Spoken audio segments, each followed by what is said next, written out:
Hitler was himself of Austrian birth. He fought in the German army during the First World War. When the war ended with Germany's humiliation, Hitler felt bitter about it. Unlike many in Europe, he feared communism spreading beyond the borders of the post-revolutionary Russia. In 1919, Hitler joined a new and little-known political group called the German Workers' Party and used his great ability as a speaker to stir up the crowds and gain support. A year later, the party was renamed the National Socialist German Workers' Party, more commonly known by its English abbreviation, Nazi. In 1921, Hitler became the leader of the Nazi Party and used his magnetic personality to gain more and more support. In 1923, Hitler was imprisoned for trying to seize the German government by force. He was imprisoned for a year, in which he wrote his autobiography, Mein Kampf.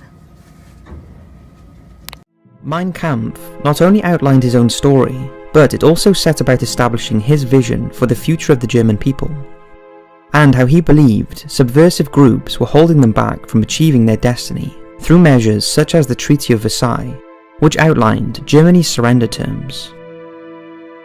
He specifically identified Jews and communists as being the leaders of this great international conspiracy to keep the German people down after the war, highlighting the harsh conditions imposed on the country by the victorious Allies, such as the dissolution of Germany's empire and armed forces, the loss of territory to newly created countries in the east and France in the west, and having to pay crippling war reparations.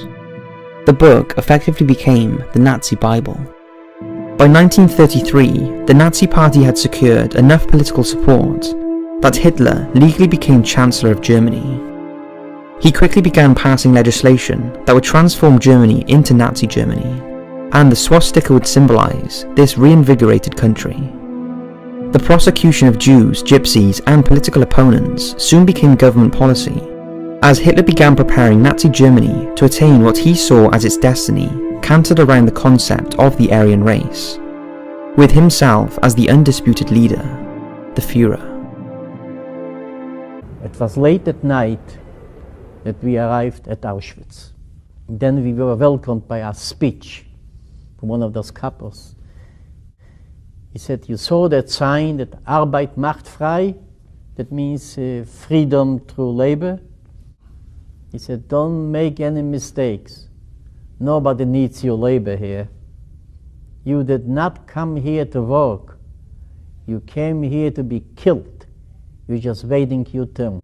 Then one morning again, word came to us that we were going to evacuate Auschwitz.